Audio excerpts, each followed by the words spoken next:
What's poppin', players? Welcome back to the Two Penny Gamescast, episode 248. I'm your host, Tavin Bothel, here with my good friend and co-host. Say hello to the people, Connor Elliott. Yeah, I have no witty entrance this week. So right, hello. because your entrances are always so witty. Well, they're original. You could Can't say even deny that. You could say that. You could say that. I'm going to say you could say that because it's true, but I'm not going to say it's true. So. Connor, how's your week going? Not good. I'll leave it at that. You know what? I think that's where we should stop. No. Scam and car broke down. Social Security compromised, but potentially, probably. I froze my shit. Though. Yeah. So you gotta do what you gotta do. That's tough. I said the S word. Oh, that's fine. It could have not been fine, but it's fine now. It's fine. Yeah, we'll see. I don't even know how you progressed, but that's a conversation for another time or whatever. And then your car broke down. That wasn't cool. No, that's not good. That's not good. You're in a tough spot, buddy. That's not kicking. You're getting kicked, and you're having a bad year. Let's be honest. You're having a bad year. When did you get laid off? November. So bad 6 months. Not bad year. Bad you know 6 why? months, Because not having a job has negatives. Also, not the worst thing in the world. There's pros and cons to that. So where are my shorts at, Connor? You should be pumping out like 7 of those a week. I should, but I have also spots on my arm. You do. Oh my god, and your skin is like killing. Like you've got like something. You're having a bad time, buddy. Yeah, shit, the skin thing—that's the worst part. Honestly. No, definitively the worst part. No, definitely the Social Security. I can deal with that. I can deal with the car. I can't leave my skin, dude. Yeah, and there's not a barber in the world that will touch your hair. No, well, there's a couple that would. There's a lot. Actually, all of them would. Yeah, all of them would. Don't make fun. That was a joke because you did. I took it literally to offset the joke. I know. Of course, ladies and gentlemen, this is not what we normally talk about on this show.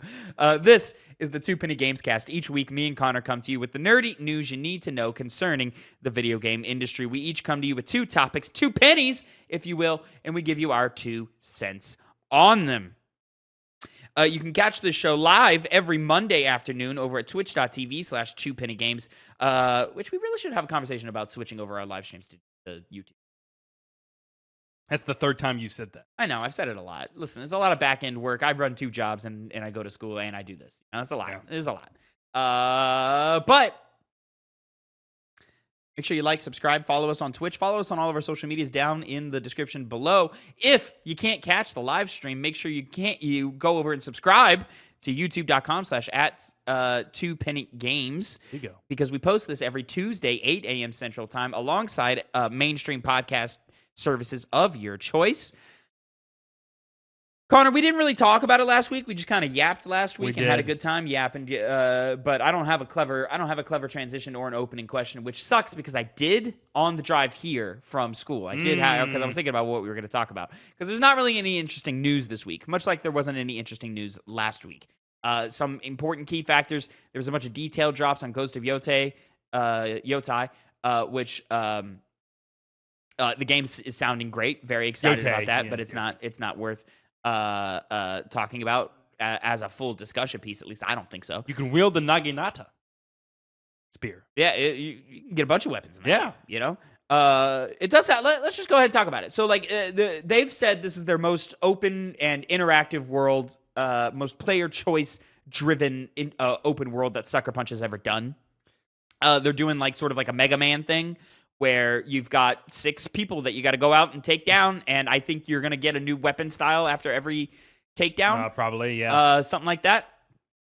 And you can just take them in whatever order you want, which is really, really cool. And then it's also not going to be, experience-based. It's going to be, skill-based. So, I think just the more you use a certain play style, you're just going to get better at as you use it and so forth. So, maybe they'll throw enemies at you that are harder to deal with the style that you become used to. Yeah. So So I think that is to sort of answer the openness of it. Of for example, Assassin's Creed games are pretty open. You can kind of go wherever you want, but they kind of herd you in the direction that they want to herd you via level capping. Mm-hmm. So you'll enter an area. Enemies will be 10 levels above you and will just wipe the floor with you, right? Not worth it. This one, skill based. Skill based. So not enemies you have equipment to like deal with whatever you got to deal with, And of course, it's like a hardcore stealth game, so you can just do whatever you do with that. And I wonder how that's going to be implemented narrative-wise, because they kind of played around with it in the original Ghost of Tsushima, particularly near the end, with a decision that's in your control. So I wonder if they want to do that more with this next one, because they're already allowing you to tackle the way handle narrative choices. Yes. Yeah. You're deciding which ones you're killing first, and the Ghost of Tsushima played out in a very specific way. It's a linear game, so they could go 10 miles with it or stay pretty contained. Narrative choice is not something that is unfamiliar to Sucker Punch, the infamous series, most pointedly, But those were pretty much, are you going to be good or are you going to be evil type thing. And they could go that route too. It could be like a, do you want to murder them or spare them? Type thing. Like Sifu. Not the same exact. Maybe it's the same way. You have to have certain less obvious conditions, not just choose a dialogue option. But I would kind of like it if, like, let's say they have, like, 3 endings and you could just kind of kill or spare as you did. And it's like, pure pacifist, somewhere in the middle, pure killed them all. And then it just locks you into an ending as opposed to just giving you the choice for an ending at the end like Tsushima did. Yeah. Narrative-wise from the trailer, it already seems like there's more than meets the eye. Like, clearly the other guys seem like pieces of shit, but the main villain seemed like he was more sympathetic. Like, it wasn't just, I'm doing this because I'm evil or I want, greediness. He had a reason for it. And then they're including, like, her childhood, where it seems like it's maybe going to be, like, surrealist. There's that time. It almost looked like that it was it's a time mechanic. Yeah. It where, like, you're going to go back in time for different things and you can, like, it's like put on a button, it looks like. Maybe it's used for, like, puzzles. Like, you're trying to figure out a puzzle. Your kid self had some interaction with it in the past and you have to remind yourself, this is how you dealt with it. Do they interact with each other? Like, I would think they would, but hey, I go into the past, I flip a switch, I come back, that switch is flipped for me now. They could do that. It depends how fantastical they want to get with it. Right. Do they kind of play around with that in Ghost of Tsushima? Not so much in the main Not that campaign. Heavy. There were like flashbacks, but those were pretty set in stone and also set in, like, it wasn't a mechanic. It was just a thing that happened in the narrative. Yeah. It wasn't really until Legends came out that they started like doing some like fantastical stuff. But that was like the whole narrative conceit, is that these are the legends that Jin Sakai built around himself to the point to where people didn't even believe it was one man doing it all, which is why they have the different classes, which is so fucking cool. Yeah. Again, I hope they do something kind of like that in Yotei, but we're going to figure it out. New free multiplayer. I really want them to at launch have a Legends equivalent of it. I really hope they do that again. I think when you had the original Ghost of Tsushima released, it was on a high because people really liked that game. It was one of the more popular games that year. It was the Game Awards voter pick game of the year. Yeah. And the Legends came out a year later, a little bit less than a year. Yeah, it was less than. It was by the time the conversation had moved on. And so maybe if you had... It was like the next calendar year. Yeah. But it was like fucking... Within the year. It was like February, and the game came out in June. And I think if they, of course, built it around having another a multiplayer baked into it, it could potentially have a lot more of a reach greater heights, get a lot more people playing it if they tie it into the base game. Yeah, but I liked that Legends was a one and done. I did too. Here's the maybe they added like some more weapons or something. I don't remember. They added some. But like some small like update stuff, right? But I liked that it was this is what you have. Enjoy it because we're not doing it anymore. Yeah. And I kind of hope that they do that again. Now, if they want to like also be like, oh, but we're gonna add a second raid or something, or a third raid or something like that, or if like I'm cool with adding more later, but I don't want it to become a thing, right? We talk all the time on this podcast. I miss the days where you had a great single player campaign and admittedly a tacked on multiplayer, but some of those tacked on multiplayers were great. Last of Us, Far Cry 3, I remember those the most. Far Cry 3 did not have a good tacked on multiplayer. Tacked on. No, not anymore. I mean, tacked on in the same way Last of Us multiplayer was tacked on. Yeah, but Last of Us was good. Far Cry wasn't. You're just saying that because you're I was going to go Last of Us fanboy. Mass Effect 3. Yeah. Yes. Mass Effect 3 had a great multiplayer. They did, yeah. Going back to the how each boss fight is handled. Maybe they said this and I haven't looked deep enough, but I kind of hope it's like you have to be in the area for a little while and do some work. Like it's not like a couple of missions thing. I hope it's like we're doing some investigating. We're putting some clues together. We're interrogating folks. Well, once again, the to time figure mechanics. out where is this guy at. Yeah, and then we play around with some time mechanics. Again, I don't know how that works. Well, she clearly met all of them, and maybe they're not. Again, there seems to be more than meets the eye. Maybe these aren't just random people who popped up out of nowhere and killed her family. Maybe they were, there was build up to that, and that's where you see that build up, and you use that to find out where they are in the current timeline. It's interesting because they can be a lot more fantastical with it, or still be set in reality.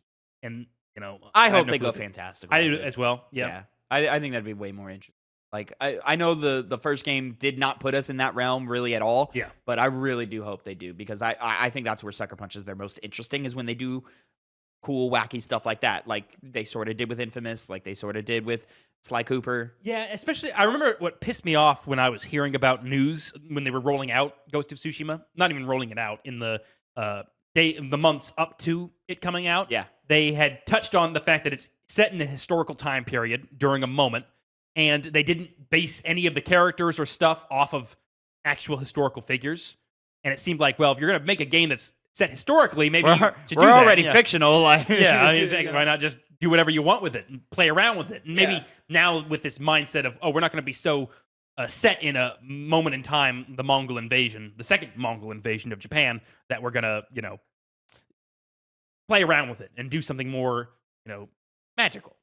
But I don't know. I'm more interested in the combat and how all of these, you're clearly going to have more than just a katana. You're going to have, there was the ball, the scythe connected with the chain to the ball. I can't remember what it's called. The naginata, as I was talking about before.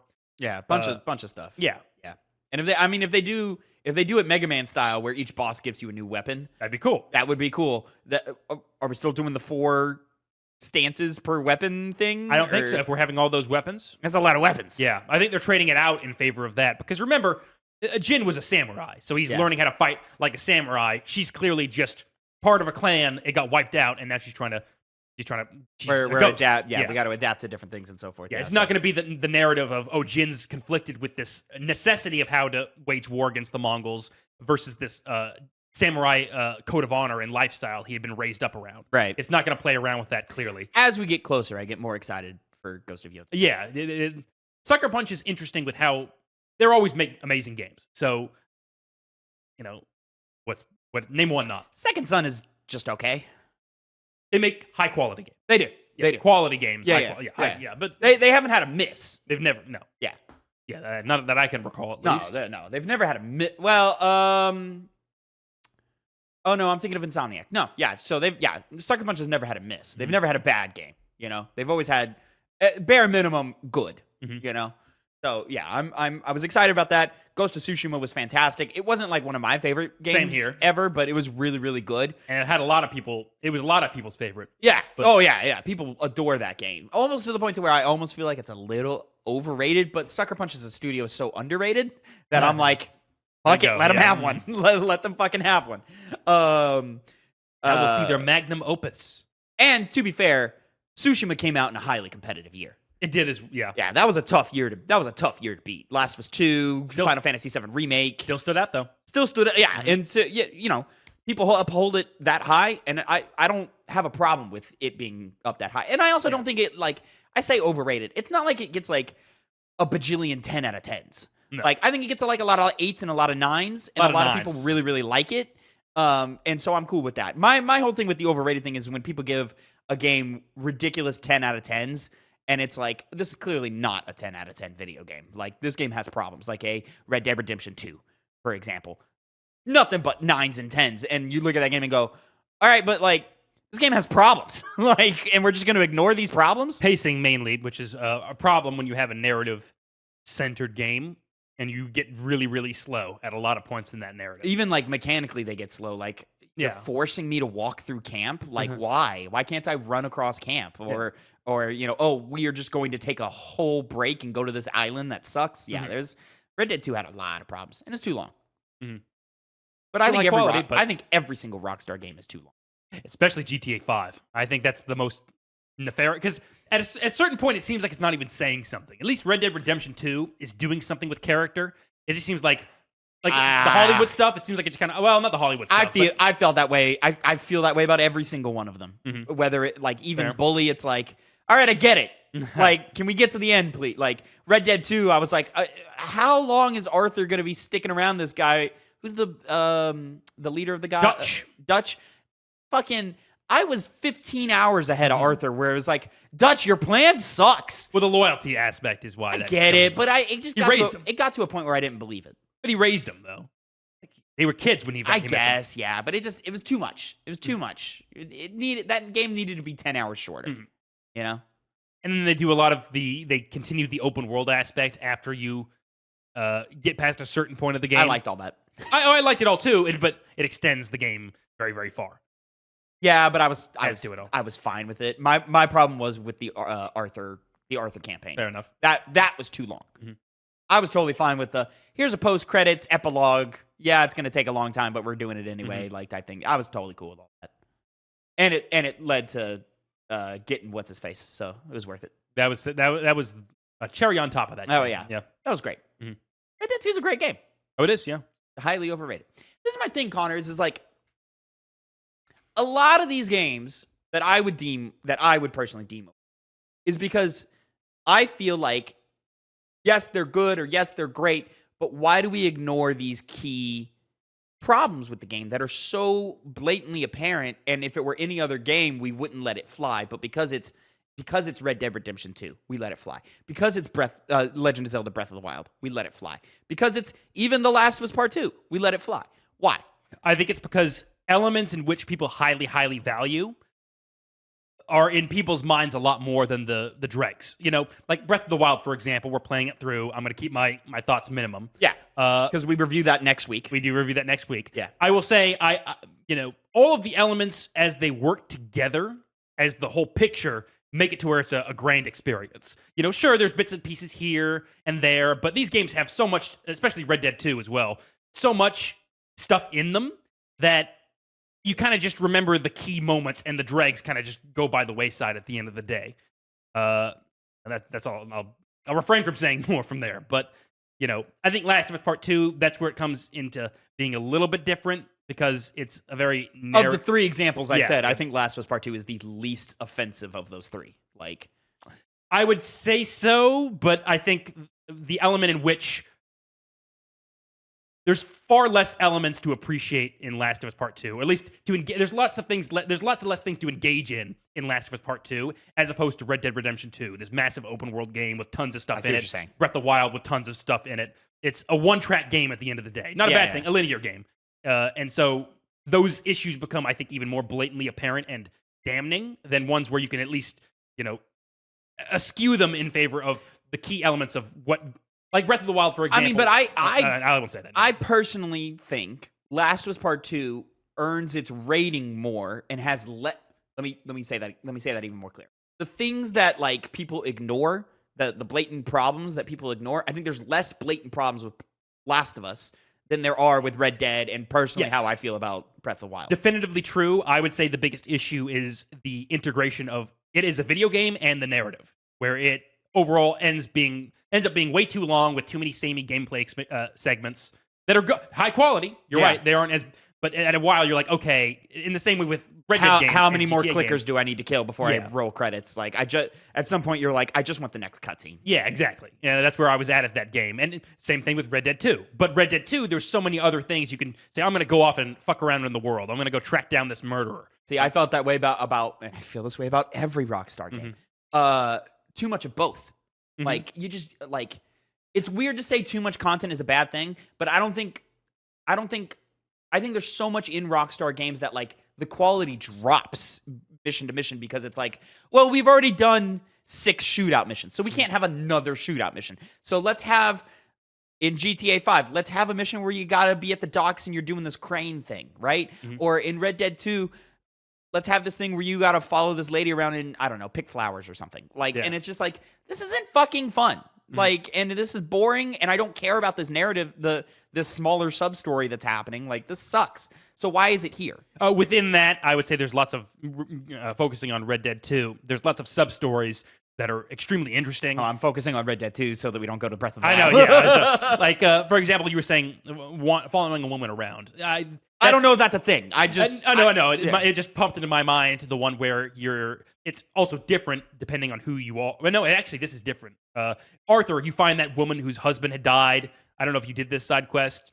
And they went to live out on the frontier, and because they obviously weren't equipped from it, going from the city, he died, and she wants to stick around and make the dream work. Arthur helps her, and it's a nice you see the good parts of Arthur, especially when you get access to this area to like play it. It makes sense with the narrative. Well, I don't have problems. Redemption. I don't so much have problems with all the side stuff in Red Dead. Mine is the main course, the actual campaign, the story. Is just way too long. That's the thing. This side content enhanced that main story because it's alongside his redemption. Again, I don't have problems with the side stuff. Yeah. All the side stuff, keep all of that. There's too much runtime in the main story. I think the circumvention with Red Dead 2 is you can just golden path it, and there's not like a lot of other games like Breath of the Wild where you have to do this stuff in the wild. If you golden path Red Dead 2, it's still too long. Yeah, but at least you're able to circumvent the whole there's too much stuff in the open world. I don't have... Because that's... I don't feel like you're understanding my point. I get what you're saying, but the side stuff, the open world stuff, all of that, that's fine. Yeah. Like, there can be just as much, there can be more, whatever. There's too many missions in the main campaign. Yeah. There's too many cutscenes in the main campaign, and a lot of them repeat themselves.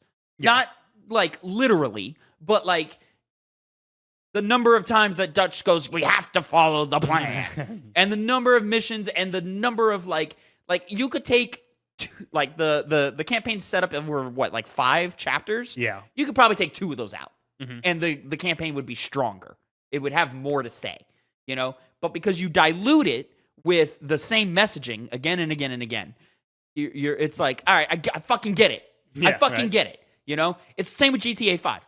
There's too much Trevor being a psychopath to where you just go, I get it. He's a psychopath. Like, I don't need him to cuss at a random homeless person every fucking 15 minutes. I get it, Yeah. I get it. Michael's a scumbag. He's going to cheat his friends and do them dirty. I get it. Bully. Yeah, this is a piece of shit kid beating up on other kids. I get it. It's the same way with every Rockstar game. Like, it's too much of them hammering home the same point. Yeah. Yeah, I agree with that. Yeah. I'm trying to think of what the, like... there's no counter to that. It's just me saying that. Yeah, you know what I'm saying? So, but I just don't understand why people give it a pass. Because I think the narrative points are so strong that, again, you forget those elements of repetitiveness. And you think of the scene with, the heist, of course. You have Sean as well. Like, that was a character who had, like, potential. You liked him, and he just gets taken out immediately, and you're like, holy shit, this is, like... Sean? Yeah, Sean, the Irish guy. When does he pop up? He's in, like, the beginning of the game, from the very beginning. Which one are we talking about? He's the Irish guy who, remember, they go Which to game are we talking about? Red Dead 2. Yeah, I don't remember this guy. Oh, well, people liked him. He was, like, this nice, fun character, and then they just, like, they killed him. Like, all of a sudden, randomly. It brought that back to, we're outlaws in a real world, and that had an impact to it. I'm thinking more, of course, though, like, the whole scene with Dutch having the issue with that, what was his fucking name? The big rich guy in the Louisiana you remember this area. game? I don't fucking okay. Arthur's, his deterioration as a character as well. I These also things stick in people's mind a lot. I think my problem is that Rockstar's great at having really great intros and really great outros, but then the middle is just so much filler. Like, there is, but even within that filler, there's big nuggets of gold that you can chew sure, on. yeah, there's great points, but it's too much. It's too much of Arthur and whatever girl he was sweet on, them being sweet on each other but not doing anything. And that's why I need more momentum in my narrative. And that's why I think it is overrated overall, because they have so many of those elements. That just goes to explain why, like, a lot of other people say, well, I don't really remember those moments. I just remember, those moments that stick in my brain. And also, we have to realize we're in a space where we play a lot more games than most people. Yeah, so our our time with video games has to have more value than the average person. So I feel like I would feel this way even if I didn't do that, though. You would because Because you're very, when we played Red Dead Redemption 2, we didn't do this. Yeah. So we just played what we wanted to play when we played it. That's why we do a podcast. We talk better than the unwashed masses and the people who don't buy cameras and microphones. And that means when you speak into these things, it means your point's more valid. Oh yeah, That's yeah, what yeah. that means. Yeah. So we are smarter than you which is why we have because these we issues. bought a microphone. Which is why we have these issues, and they don't because we're smarter. So we think about them more intelligently. We can't account for fools that watch our podcast. I mean, what suckers are going to sit here, give us views for us to benefit off of it, while we think of them as lowly creatures? You guys are. We don't actually think that. I'm joking. I do. Yeah, I know you do. You hate everybody who's not you. Contrarian. Connor, we talked about on the piggy bank, and there's going to be breakouts of it. Where you and I are diving into different RPGs. You're doing Oblivion Remastered. I'm doing Clair Obscur Expedition 3. Something that's interesting about, you and I are getting to an age to where we can start directly seeing the influences of games that happened within our cognitive lifetime, like the time where like we started like seeing we can start seeing the influences of games that have happened. And we're aware of them happening and so forth. I'm thinking specifically of like Dark Souls to me, or FromSoft to me, established the resting at a bonfire respawns all the enemies. Yeah, I could be wrong. Maybe it happened somewhere before, but that was the one that like established it to me. And so I thought it was fascinating that Clair Obscur does that. And I'm like, oh, this is a completely different type of genre of video game, and they're pulling influence from software right there. And I think it's a very interesting thing, and it sort of adds it's a different kind of perspective than going back and doing our homework and seeing influences that way, right? Because like you and I do, or you, me, and Phil. You, Phil, and I. That's the grammatically correct way to do that. Do this show called the Two Penny Game Club, which is our monthly video game book club. It's coming back next week for Breath of the Wild. Make sure you're up to date with that, and join us for that conversation of Breath of the Wild. I'm fighting back a sneeze. That's why I keep pausing. So you and I played Super Mario 64. Yes. Right? Highly influential. One of the first real 3D games to ever exist. One of the most like impactful 3D games. Very impactful for just like motion and physics in a 3D space and so forth. So like we see that influence literally in every game ever, right? And so we go back and we can appreciate that, but it just feels less. You don't feel they got this from Mario 64, like how somebody grew up then. Right. When you live through the moment of like, oh, this is a new revolutionary thing, and then you go back and go and see God of War. God of War's influence taken from The Last of Us, clearly, right? Like you see it and you go, oh, they're doing that. And I don't know, it just feels a little bit more real. And it's less when you play them when they came out and more you play them when you're young. And you use that as like a framework for if you do jump onto bigger games, I don't even know if you need them when they're young. Like Breath of the Wild, you can climb any wall. Yeah. So when it came back around in Assassin's Creed, I was like, oh, they're doing the Breath of the Wild thing. That's interesting. And that changed how I perceived that influence. Yeah. You know what I'm saying? When did that game? Didn't they only come out like a year apart though? Yeah. So like, Breath of the Wild was 17, Odyssey was 18. That could have just been because you're an assassin who always climbed on things back in the day, and now you're in an open world where you have a lot of these things you have to traverse over. Did they do it in Origins? I don't remember. I do not know. Now you're time to look it up. I'll look it up. I mean, like a friend of the podcast, Jordan, he played Mario 64 when he was young. So he is doggedly loyal to that game. And so it serves as a big foundational game for everything else. But because he wasn't born and raised during the time it came out, and yet he still has that same perspective of Mario 64 just because he played it when he was young. In Assassin's Creed Origins, you can climb almost anything, making parkour a very flexible and enjoyable part of the game. Okay. So how influential was Breath of the Wild? Elden Ring? You could argue. Taking a game that's more... no, it's not.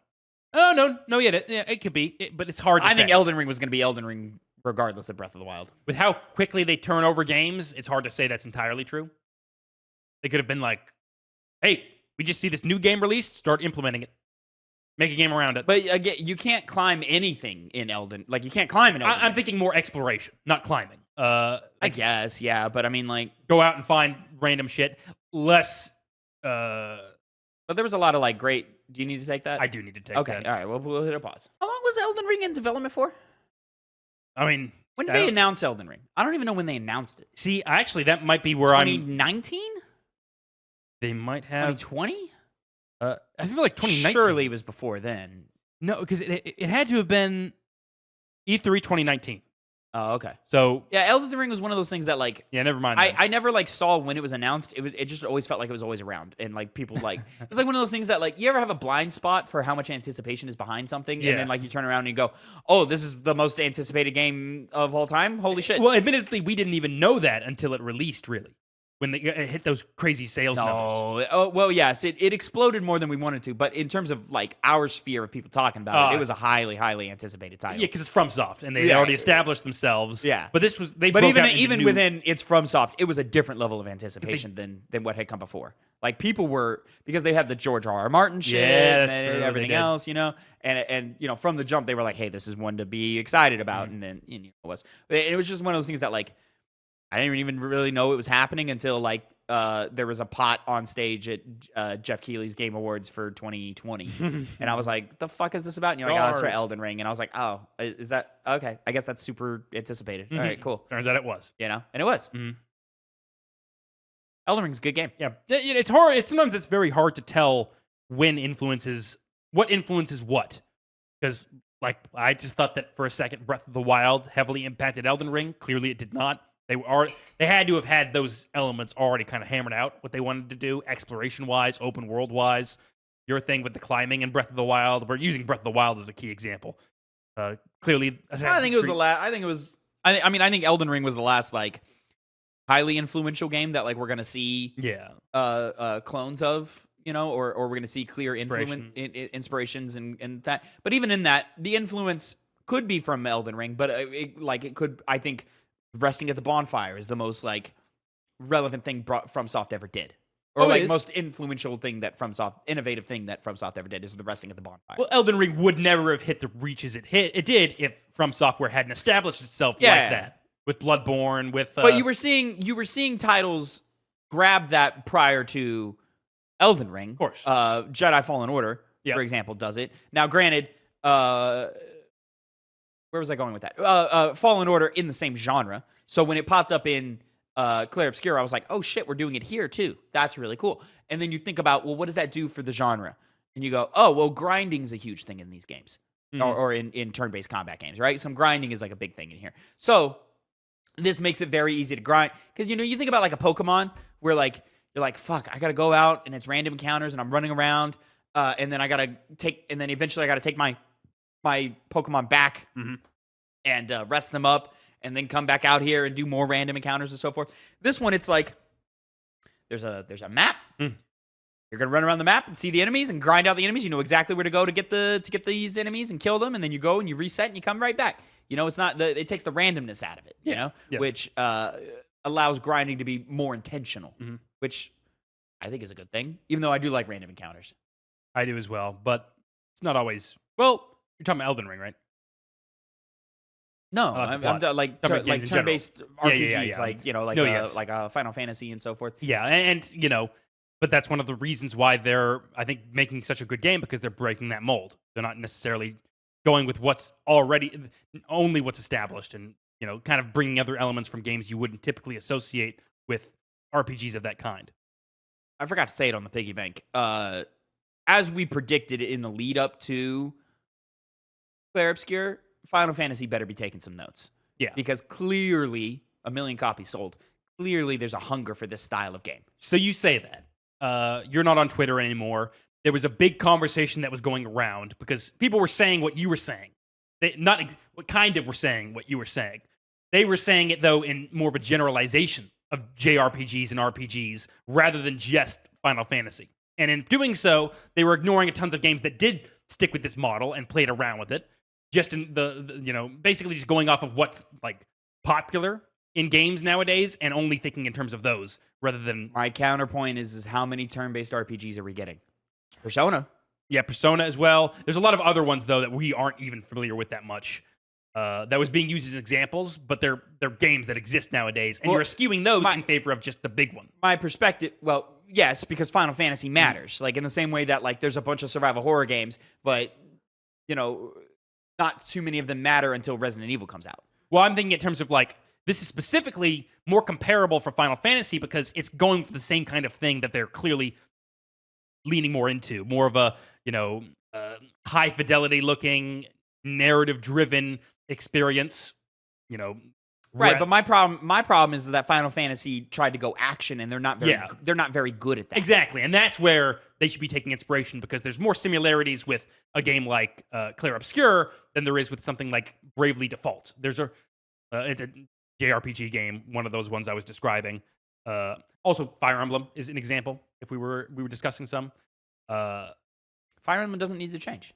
No, I know. I'm saying that's a turn-based game to show that there are still turn-based games being made, and it's not necessarily like Clair Obscur is breaking the mold and only doing it for the first time. Well, I mean, Final Fantasy is a little different, but also like I don't think anything is scratching that old school turn-based RPG itch ever since Final Fantasy left the space. I don't like. There's plenty of examples. Sea of Stars was fantastic, but it didn't like scratch that itch of like a classic like RPG in that style. And I just think instead of evolving the formula, Final Fantasy chose to abandon it. Mm-hmm. And I think that was the wrong choice.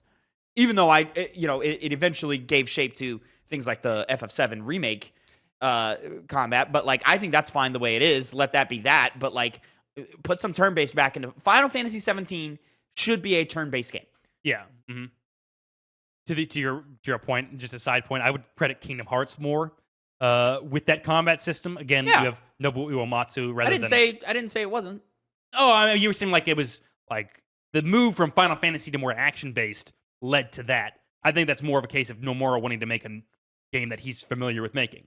So he wanted to combine what he did with Kingdom Hearts to Final Fantasy. Listen, the more educated take is that Kingdom Hearts started the action RPG trend that you saw from Square Enix games, right?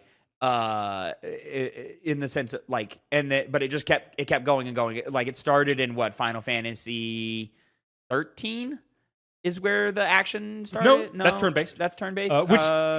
And then I guess the poor reception to 13 is really what kind of drove us away from that. But 12 moved away from that as well. They didn't do action like combat, but it wasn't no longer turn-based. You'd take turns doing your shit.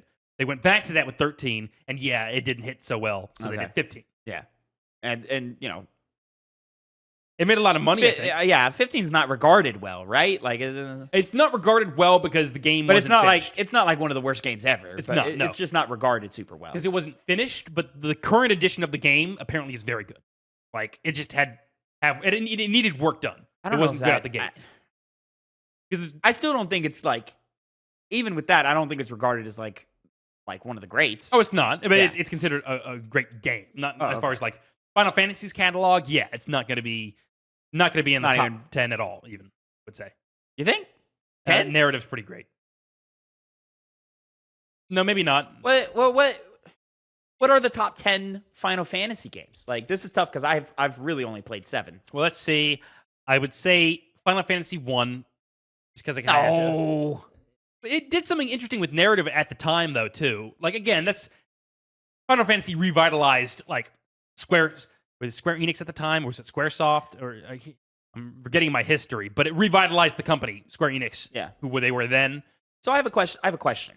Mm-hmm. So for our game club that we do, right, which is our monthly video game book club where we play some of the greatest games of all time and then review them and rank them against each other. So we've already done Final Fantasy VII. Yeah. Maybe we've already fucked up. But Final Fantasy VII is kind of its own franchise anyway, so that's what that is. Final Fantasy VI is in the wheel. Yeah.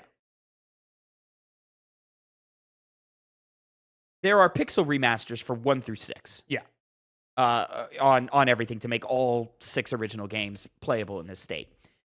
I don't think we should take 6 out because 6 kind of starts the real rise of Final Fantasy, at least like in the West or whatever. But like 6 kind of like really starts that push. Also one of the best. So should we keep 6 in and then also put 1 in and work our way up from there?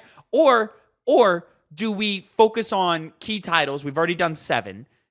should we do like 6 and then We have Stranger 8, Paradise. 9, 10, and then after we get through 10, then we can like kind of spread out and go all over. I think that makes sense solely because those are the most those are the games that people think of usually when they think Final Fantasy. Okay. Arguably, like 5 probably is better than a lot of those other ones I said. Maybe I don't know. I haven't played 5. But I wouldn't be opposed to that. No. So let's talk top 10 Final Fantasies. Yeah. To what I said. So we do 7. We've 7, already 6. done 7. 7's its own thing. Right? And then at some point we'll get to 6. And then from 6 we jump to 8, 9, 10. Yeah. And then I think we stop at 10. Yeah, I agree. Yeah. And then we can like 12 will go on the list, but then we also go, should we just do 1, 2, 3, 4, 5? Or should we do 1 and 5? What do you mean? Just 1 and Like just 5? what do I put into the wheel? I would start from 1 and then work our way upwards. Work our way to yeah. 5. Okay. Yeah. Okay. But 6 stays in and then so like right now 7's its own thing. Mm-hmm. Right? 6 is in there. When we get through 6, 8 will go in. Yeah. And then from 8 to 9 to 9 to 10. Yeah. Okay. And that works. And then when we finish 10, throw 1 in there. Mm-hmm. And 12 because we need to play that underrated game. Sure. It's also placed differently, so it's not like You just straight up can't play 11, right? no, you can, but we're not going. It's an MMO. We're not gonna. Can you still play 11? You can. It's harder to. I can ask my friend Michael because he does play it. It's got to be like one of those things where like it's just hard to just even get it running, right? Probably it's so is. old. It probably is. Yeah. Like it's hard to get Knights of the Old Republic running. Yeah. Okay. So probably the single player game. Yeah. You know, Probably 11 then. Yeah. But to your point earlier, top 10 Final Fantasies. so 7, 6. We kind of already cleared. So 6, 7. We'll get back to 8, 9, and 10. 9, 10. I think 8 because that wasn't the biggest at the time, but now it's like very well regarded. But People like have gone back to it. It's well regarded, but like it's still like but it still has problems. No, actually, like more narrative seemingly rather than gameplay. Gameplay, it seems like it's very, very. All right, good. so we'll do 8. I'm not that experienced or well versed in 8 Right. as I am with some of the other ones, but yeah, it has to go on there. All right, we're running out of titles, but okay, it's really it's this is 5, right? Final Fantasy 5. That was very high quality at the time. 4 as well. 4 was the first time Final Fantasy was really like okay. We're gaining some speed here. Yeah, we're going really into some like quality direction. I think because how popular it is. Okay, before we get to 15, 16, do we start talking remakes and spinoffs? Oh, I'm stupid. Oh, Final Fantasy 14 Tactics. Is that 9? It was 8. Oh, 14's in there. So that'll put us at 9. Yeah. So one more. I'm pushing for. I reach for Rebirth. I'm stupid. Yeah. I gotta ask. Excuse me. Does 15, 16 or remake go in before 4 and or 5? Not remake's the best argument. Yeah. 16 has a lot of issues gameplay wise. But I think if you're making like an objective list, yeah. I mean, arguably you throw 1 in there, like you said, just because it started it all, yada yada yada yada. And it's also harder because 16's more mass marketable. Maybe it's not necessarily better, but you could probably just get more normal people playing that game and enjoying it more than 4 or 5. So I guess that does factor into it as well, besides my own personal opinion. I don't know if 16 is important to the story of Final Fantasy. I mean, it's not, but that's because it's already established. It doesn't need to, it's not setting a new space for Final Fantasy. Whether 16 failed or succeeded, it landed somewhere in the middle. Whether it failed or succeeded, there's always going to be a 17. Yeah. Yeah. So what did that put us at? 6, 7, 8, 9, 10. Yep. 14. I think you stop there with the old ones. Do you agree? Well, we'll go 14 Tactics. 14 Tactics is also an old one, yeah. 14 Tactics. Rebirth. I think it's Rebirth. And this is where we put 4 and 5. I'm going to be honest. I'm going to have to say remake. Because it's for what remakes are nowadays. It changed it. Rebirth, maybe quality-wise, deserves. How did remake change what remakes are? How did it? Because it contextualized it not as just redoing the same thing over, but tying it up to the but that only works for Final Fantasy VII. fair. Like if Dead Space did that, I'd be like, "What the fuck are we doing?" The marker, it has special powers. The marker. You could make it work for Dead Space more than most, but I don't agree. think you could. I don't think you could. I agree with your point overall. You know, Yeah, Metal Gear Solid 3, I'd be like, what? fair enough. Just because Rebirth is very similar and it's just built itself upon it so much so. Like Yeah. they play a lot. They play very similar. Yeah, I and just think- expanded upon. In that case, I would put 4 because 4 is like 4 over 5. Yeah, because 5 is like quality wise maybe better, but 4 did some Cheaty. interesting things narrative wise. Okay. It was the first like really strong Final Fantasy narrative where it's Do we do 1? not necessarily, but Do we do 1 or 5? not 5 or 1 over 5. I would say Think so? just because of how foundational it was. I also hear historically. 2 and 3 are pretty great too. 2 I've heard a lot of criticisms about. Oh, yeah? 3 is more in that running. So Oh, I thought 2 was one of those, we went the wrong way. But now I we just- know not to go that way. It was a while ago since I've heard some of these opinions on it. So Right, of right. course, like with 8, things have changed and developed. I wish I had more experience with Final. I am the Final Fantasy guy on this podcast. I am not. You're the best equipped, but you may not be the I'm most not equipped. the most equipped. So anybody who's like, but this game, you're probably right. You know, I'll I mean, give the it rest on that. the other 2 of us bringing Phil into this have only played 7. Yeah. Oh, I guess Phil played 16. So there you go. That's true. Yeah. Where are we at? 1 and you put 4 over 5? Yeah, because it Yeah? seemed like it was more. It also, I'm not the most well equipped also to talk about 5 as much as I am 4 because I played 4, and 4 does very interesting things narrative, and I know that's shared by a lot of other people. Sure, 8 should be in this list.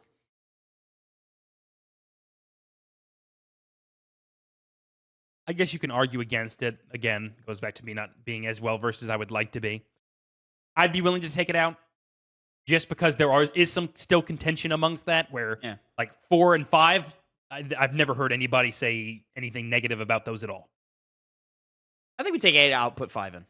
I'll agree with that. Yeah. So 1, 4, 5. I'm trying to go in release order as much Yeah. as possible. The 1, 4, 5, 6, Tactics, 7, 9, 10, 14, 14, Rebirth. Rebirth. I'm fine with that. I think, from what I know and how the culture talks, I think that's a fine list. You heard it here, guys. Definitively the best Final Fantasy games. Yeah, from the people who know. And for the- He's played 4 of them. I've played 1. How many have I played? I played a little bit of 3, but that doesn't count. 4, 6. I have thought about 7. randomly loading up some of those Pixel remaster games. Oh yeah, yeah. And I've been wanting to as well. just quietly playing them and not saying anything until Yeah. until I'm there. You know? I played 8. No. Spinoffs. Oh, Yeah, yeah, the yeah. spin-offs get crazy. No, I played more. I played 12. 13. I played 13. Yeah. Better than most people, but not the supreme authority. So if you take spin-offs and remakes out of the list, which really only eliminates Tactics and Rebirth, what else do you fill in? Now you got to start looking at 16, right? Yeah, but Tactics is not really a spin-off. It's just its own game that's different from the base model. It's a tactics game. Yeah, but As spin-off opposed to a usually implies that turn-based. it's a spin-off of something that already exists, like of a game, and they just do a different take on it, rather than like narrative-wise. Like it still lines up with the game it's spinning off of, but it can't stand on its own. Like it's part of something else. Well, no, that's not spin-off. Yeah. As I'm arguing against it, I'm seeing my faults. What do you mean it doesn't stand on its own? Isn't it like the same thing where it's just a new story, new characters, Yeah. and stuff? But it's a different game. Like It's not different- mainline. It's a so different spin-off, genre. yeah. It's not a main line. Yeah. Mainline's the more important part. Yeah. Okay. Never mind. So yeah, those two removed. 14 cheats because nah. they put a 14 on it. They did. Yeah.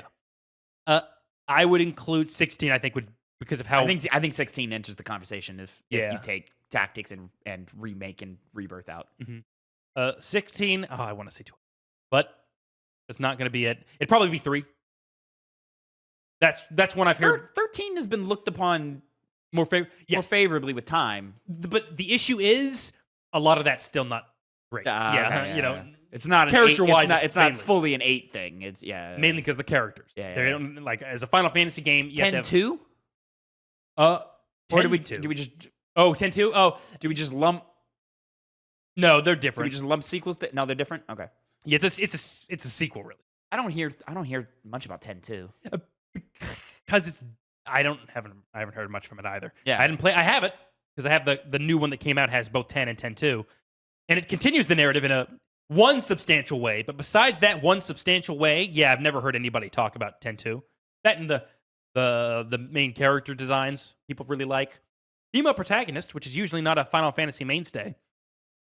I will say, but 10-2 has an 85 on Metacritic. Oh, like quality game, I have no doubt. But again, What this is is back during the thing we consistently see on this podcast is fucking shit. Final Fantasy 10 is 92. Oh, it's well loved. No, I know. That's just, but like even the gap there, like I can understand why 10-2 isn't regarded because like that's a drop. Yeah, Like once you start breaking those 90s, like each point is basically worth 5 a points. lot. Yeah, it is. 10-2.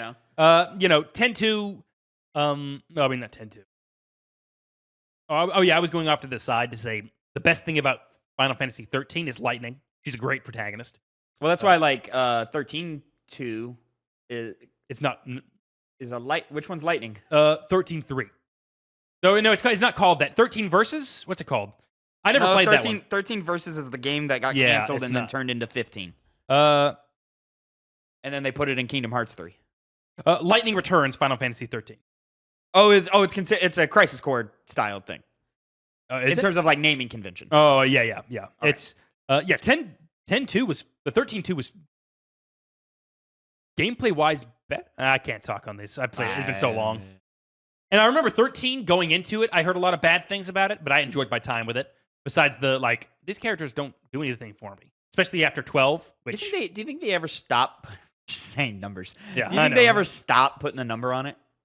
I know you're gonna say yes. No, I'm a traditionalist. I don't. It's not a hard yes. Oh, I for thought it me. was. No, it's a soft yes for me. But like, I think they should. But like, I don't like. It's like I think it's fine. I think they can get away with it. I focus on politics a lot and conservatism in the U.S. That's people who kind of are conservative, more traditional.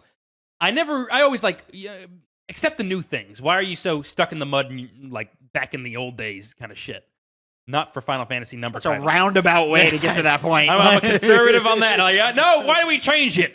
It's worked every single time. It's been It out. hasn't worked. There's There's examples where it has not worked. The game design's the problem, not what you say. It's. But I mean, you deal with that thing of like a bunch of people going, "Do I need to play all 17 Final Fantasy games to get to this one?" And this would kind of eliminate the need for that if you just said Final Fantasy or whatever, or if you even just short it down FF : whatever the main theme of your game is. I mean, you're not wrong in a way, but I don't care. I'm never wrong. That's not true. I just said you're not wrong. And I'll about prove this. it next week. Subscribe, Breath of the Wild review. Mm-hmm. You'll be fighting an uphill battle with that one. An uphill battle. Yeah, I know. Yeah, it's okay. It's gonna be. I mean, it's no spoilers if you've subscribed to the show. I don't care for that game, and it's just when it goes into the list, it's gonna go probably way higher than I want it to, and it's just gonna be a thing where I'm gonna have to ignore it. It's gonna be your most contentious position. There. I'm just gonna ignore it. Mm-hmm. I just don't see the point in even. In my brain, like it won't even be a part of the list. You want to ignore it, but then you're gonna have to.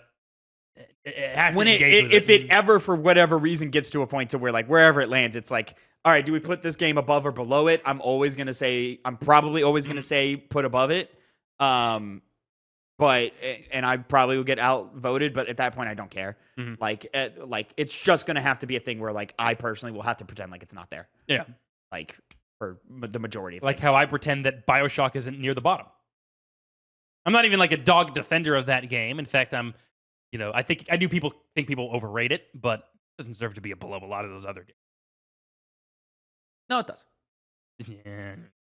Your big thing is Batman. Like that's the only. Not thing even that's that. Honestly, it goes beyond Batman. I can accept it being below Batman. It's the fact that it's below. Let's see, breaking out the list. That it's below. Donkey Kong, Tropical Freeze, Prey, Donkey Kong's way Tomb better. Raider, Alan Wake. You can make an argue for, but that's where like Tomb Raider's fun to play. BioShock's not fun to play. BioShock is fun to play. No, it's not fun to play. Well, either way, too low. Certainly a conversation to be had about it. I guess looking at the list, you know what, Tavin? Yeah. I'll do it. I'll read it real quick because I just want to have a discussion about, Okay. We already before had a conversation of the number 2 spot, which is God of War Ragnarok, bringing it down. We decided it's staying where it is. Yeah. And that we only had a conversation with that one game. But I want to see what kind of other games we would kind of regret or move around a little bit. Resident Evil needs to come up. Fair enough. Well, going from 34 to 1, it goes Kingdom Hearts, Fable Anniversary, Fable 1. Those are the same thing.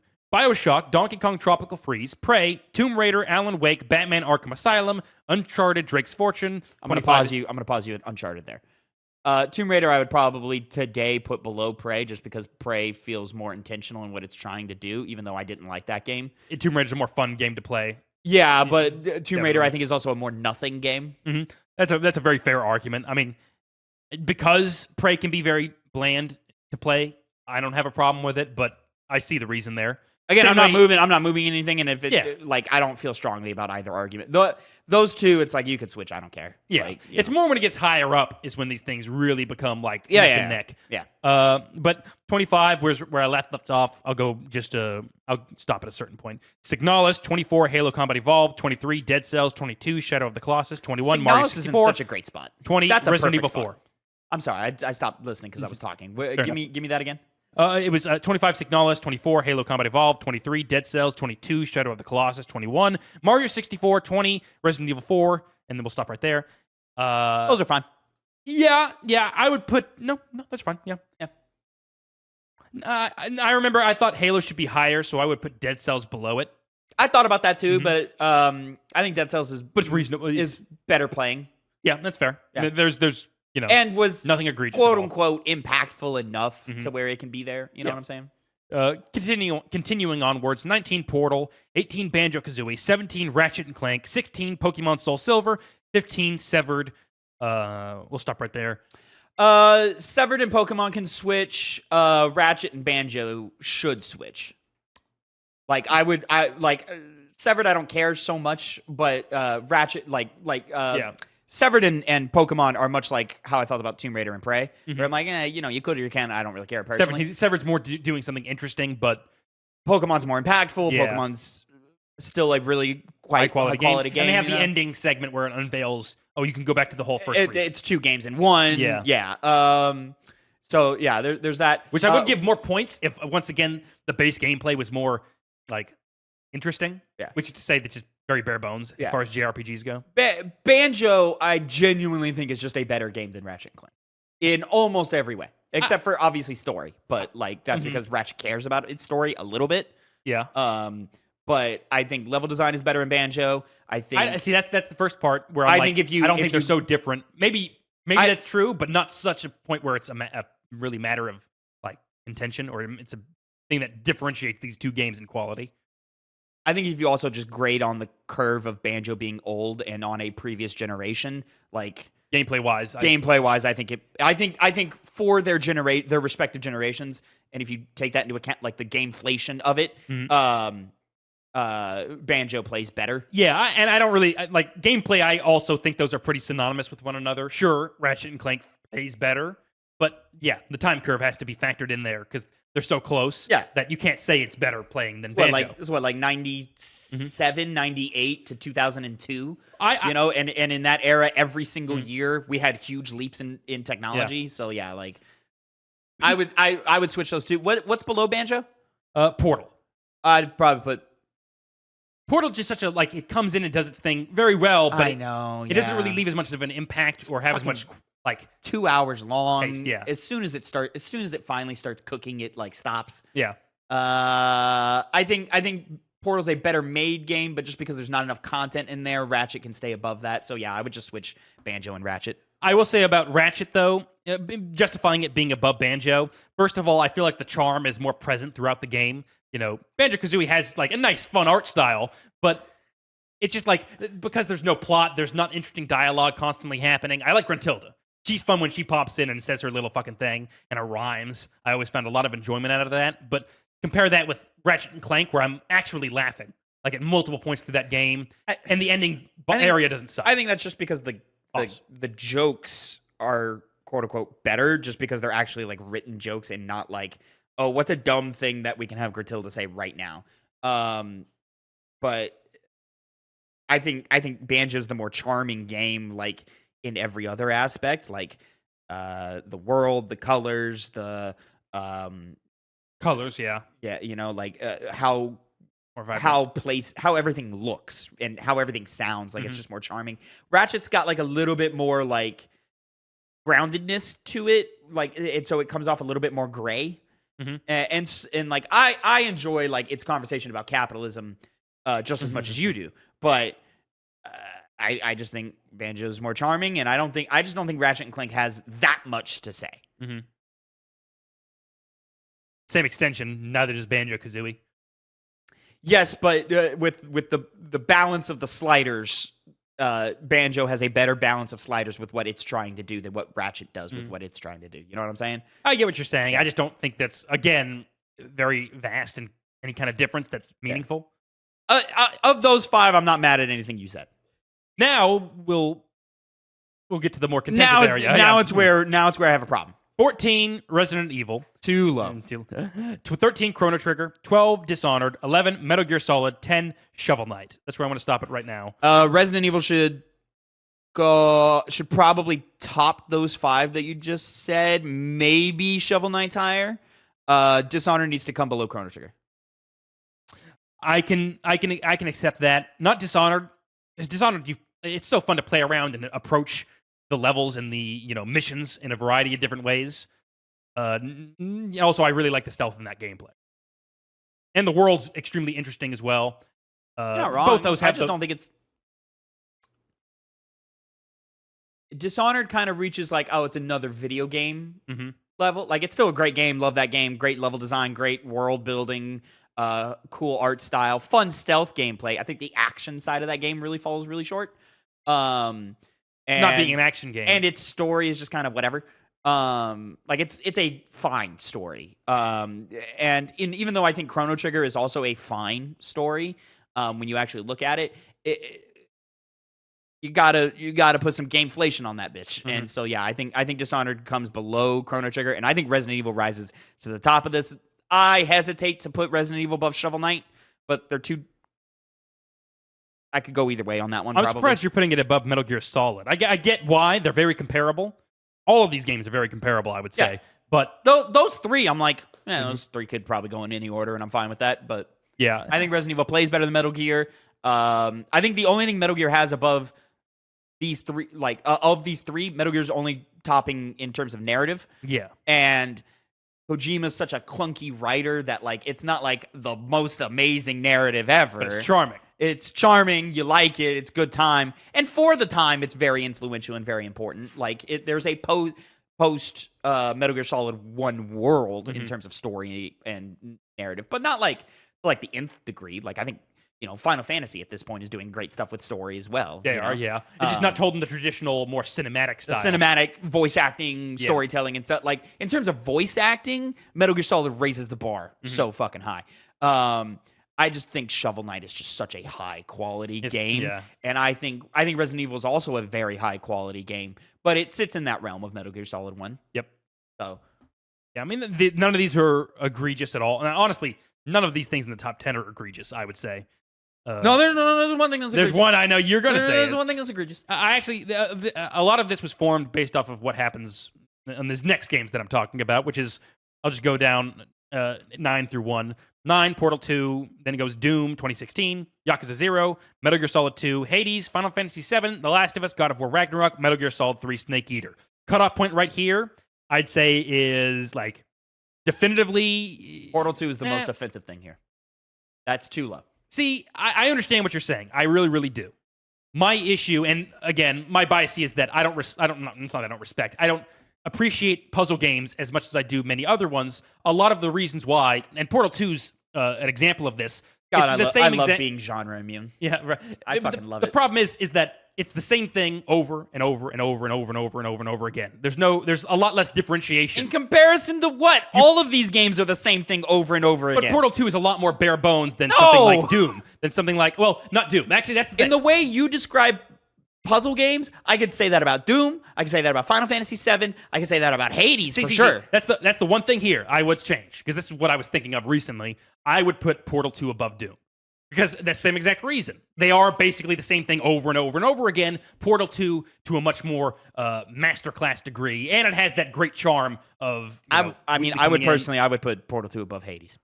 Portal 2 above Hades? Yeah, damn, you go far. Yeah, see, I could never conceive of that. Even with Portal Metal 2 Gear at Solid the 2. very minimum. What is the top 5? 5 is Hades, Final Fantasy 7, The Last of Us, God of War Ragnarok, Metal Gear Solid 3, Snake Eater. Fuck, Hades has calmed down. Hades is at number 3 for so long. Oh, that's so high. It's so deserved. So 6 is Yakuza? No, 7 is Yakuza 0. 6 is Metal Gear Solid 2. Which Yeah, I'm totally fine with that. The best case you have is Portal 2 above Yakuza 0. I still stand by what I say. I'm still saying Portal 2 above Hades. If I get voted, Portal 2 is better than MGS2. That's another one. Like, y'all really fucked that one up. Metal Gear Solid 2? No, Portal 2. With Doom, yeah, not with the other ones. Yakuza 0 has... Yakuza 0 is fucked up, too. Yakuza 0 and Portal 2 need to bare minimum switch. Mm-hmm.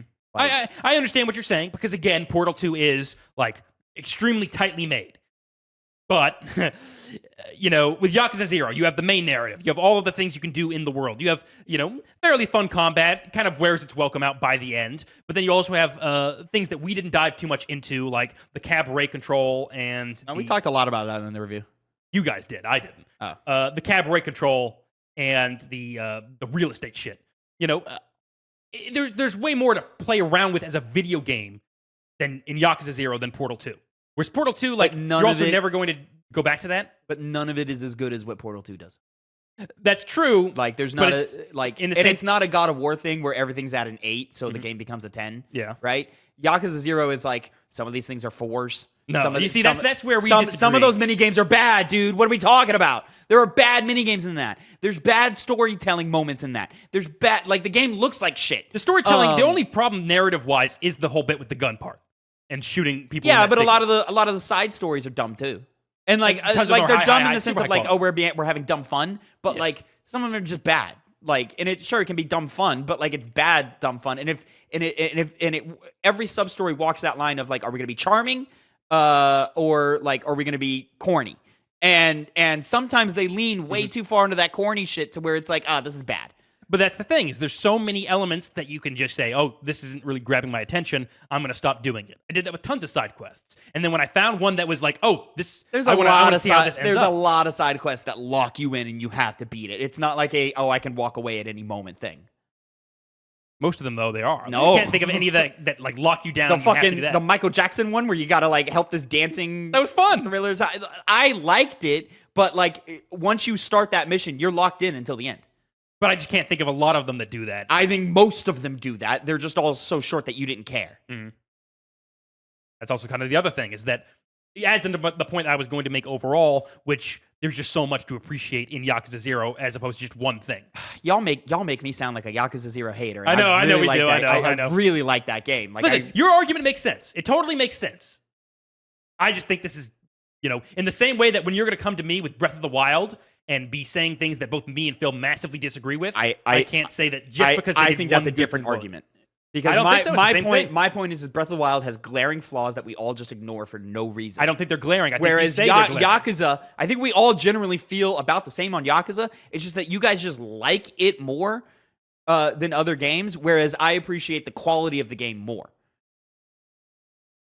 Like, I like Yakuza 0 more than Portal 2, personally. Yes, but I think I would rather pick up that controller and play that again, and even replay it again, more than Portal 2, yes. Mm-hmm. But Portal 2 is way too good for it to be that low. Like, my personal favorability doesn't matter in my factoring of things. Yeah. With this list, because I'm trying to be as objective as I can. Yeah. Right? And I'm someone who believes objectivity is a thing. Mm-hmm. Like, you have to be objective in these things because, like, that's how these things work. Portal 2 is also massively influential. Yakuza 0 is not. How is it super massively influential? It's upheld as one of the greatest video games of all time. It was a bigger launch moment than Yakuza 0 was. These aren't influential things. And it's like just the idea of portals. Like, you see portals and how portals work in everything. Like Splitgate, Marvel Rivals, like anything with any type of teleporting in it, like takes it from that. Is that the case, though? Portal already Portal 2 didn't do that, though. Portal 1 did that. Well, sure, but it's like a year apart or Couple whatever. years. But and Portal 2 was a bigger moment than Portal 1 was, because then we jump to consoles and do it again, right?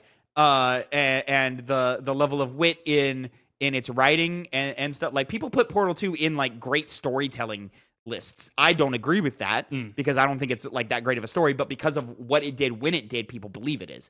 You know, much like how people think Resident Evil 4 has a good story. Resident Evil 4 has an atrocious story, but because it did what it did when it did it, that's you know, charming. the bar was so low that like it was able to rise, and now people are stuck in that memory. Well, I think you don't know when this game necessarily came out, because it came out in 2011, 4 years after the first one did. Oh, I thought it came out like Yeah. okay, so the first one 2007 came came out out. 2007. Okay, but like still like level design, like people take notes from Portal 2. Puzzle design, people take notes from Portal 2. That's the thing, though, is that because it's a puzzle game, where does it work outside of a puzzle game or puzzle functions in another video game? Like, as far as the level design and being influential. Okay, but like look how many games have puzzles in them. That's Breath of the Wild takes influence from Portal. Games have had puzzles in them for a long, long time. Portal 2 didn't start this. These are all like, it did these things amazingly well, but these aren't like. But I think Portal it 2's did a lot of like popularized it. I can argue. Sort of, no, not even popularized it, but a lot of like how puzzles function in video games. Prior to Portal, it was a lot of like number equations and like physical like puzzles that you interact with. Whereas like Portal was more of like a 3D in the world. We're moving things around, you know, taking this box and pushing it through portals and into physical thing. Like everything you see in a Breath of the Wild shrine comes from Portal. Whereas like prior to Portal, it was like Grim Fandango or like adventure games or Myst. Think like the tower game where you get the rings over to the other side or whatever, and it's just like this one-off thing that you do when you move on. You know, like that it shows up in Mass Effect, it shows up in KOTOR, or where I'm pulling that from. Mass Effect, Novaria. You have the option to you have to go to an AI and you have the option to do the puzzle or just like use whatever they call it, Omnigel. Omnigel, yeah. To do that. That puzzle is the oh, okay. You know what I'm talking about? Where it's the three towers and then one has a bunch of rings on it. And you got to move them over, but you can't. Oh yeah. You can't put it's four things. The top one's small, bigger. You can't put anything bigger above something smaller than it. Right. You're saying that's what they used to be before Portal 2. Yeah, but I mean, and then Portal 2, it was like, oh, physics are involved. Oh, jump cannons, boxes, spheres, like actual physics in puzzles became a thing. Yeah, I mean, but again, that's more Half-Life 2 than Portal 2. No, because Half-Life doesn't have puzzles. It does have portals. Not Half-Life 2? Yeah, it does not have puzzles. And physics-based puzzles. I played Half-Life 2. Yeah, it doesn't have puzzles. It does. The most puzzly it gets is here's a box, here's a plank, make a bridge. That's the most puzzly it gets. Can you pick stuff up in that game? Can you pick stuff up in Half-Life 2? I was thinking in terms of like physically picking up. I see my error. Yeah, but no, they do more than just that. And again, this is like where you're saying. I can't think of exact specific because it doesn't happen. But like you were saying, like you put like things on boxes on pressure plates to interact. That doesn't happen in Half-Life 2. It does happen in Half-Life 2. No, it doesn't. I vividly remember I don't vividly remember clearly, but there's stuff that happens there. But even so, you're saying all of this is a result of Portal 2? It doesn't seem like Portal at all. And Portal 2 both. And you said Breath of the Wild, they do way more stuff than just the simple like, oh, we're shooting like all of it's based. This is my issue here, is that Portal 2 is entirely What do you mean? based. Breath of the Wild doesn't have any complexity in its puzzles at all. Not complexity, and we'll talk about that when we get to the review. Yeah. But the point is that you're acting like that's only the way it is because of Portal 2, but I just don't see that at all. Then where did the idea of I need to roll this ball down a hill to get it to do this thing, where did that come from if not Portal? When does that happen in Portal? All the time.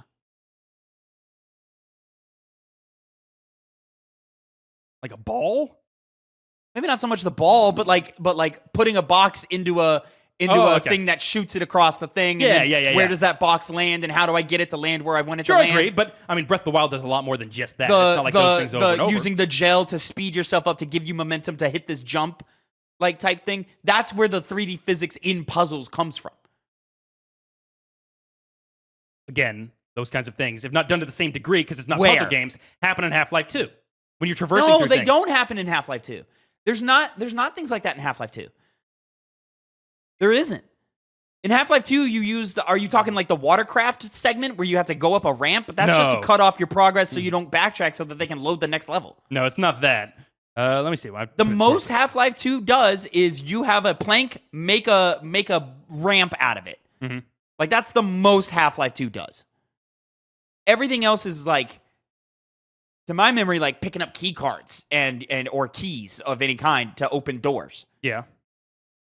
But then again, your core argument here is you're saying Portal 2 is influential. It seems like this influenced that to a point, not Portal 2 influenced everything else. When did Half-Life 2 come out? Like 2009 at the most. I think 2007 with Portal. Because like Half-Life is influential in the terms of like,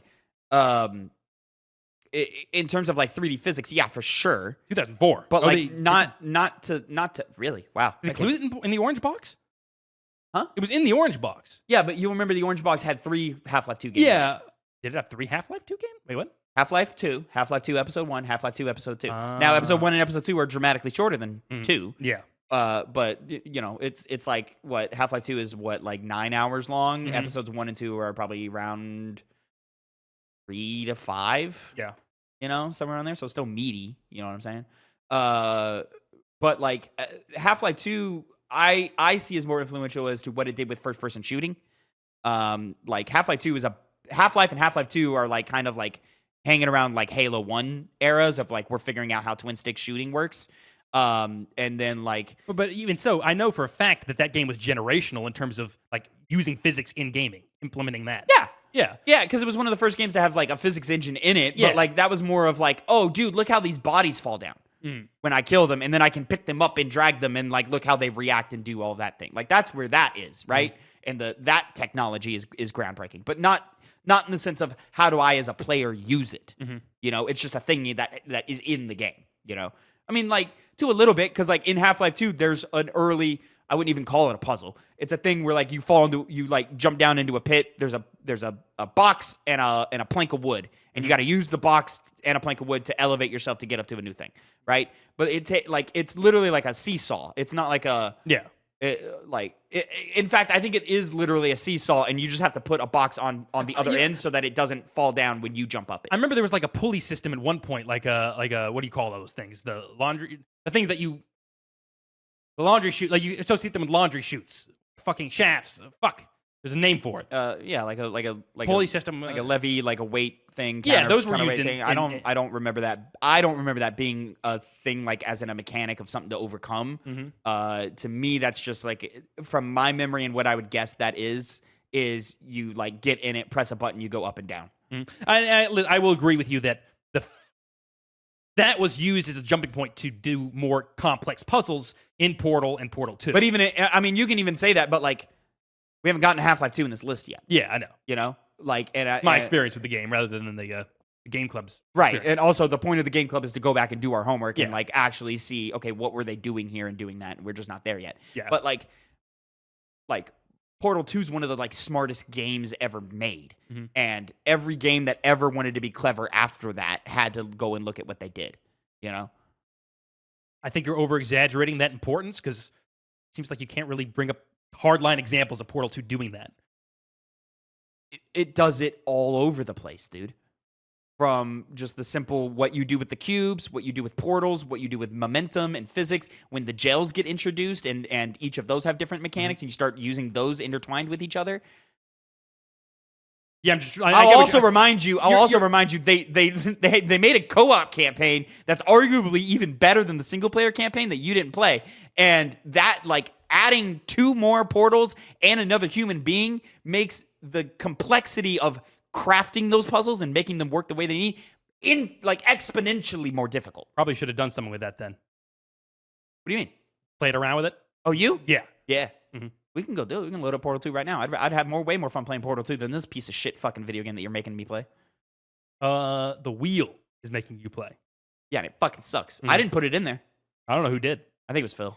I would have done it just as much as he would. So I almost thought, honestly, a few months ago, I was like, we should probably take that out and put like a different Legend of Zelda game in there. If like, I don't know whether to start with Ocarina of Time or to go all the way back to the original. Probably Ocarina of Time, since it seems more 3D, more people talk about that as their influence for games a lot more. I know, like Legend of Zelda, the first one is like in the grand scheme of things, more influential. But Well, I just think like a 2D, 3D. yeah, Like a 2D, 3D break. Like we didn't go back and like put the first Mario Brothers in there, which we probably Yeah. should, but we didn't do that, you know? is it on there? I don't think so. Probably should be. We probably should. Yeah, Yeah. like with Link, Legend of Zelda. But yeah. you know, overall point, I just don't think these elements, as good as they are, exceed that of something like Yakuza 0, which has way more things to play around with. I just off quality alone, that doesn't make sense. Because there are things in Yakuza 0 that I'm like, you overstay your welcome. You're not as good as you're just general. Like, I don't think anything in Yakuza 0 rises above an 8. Mm-hmm.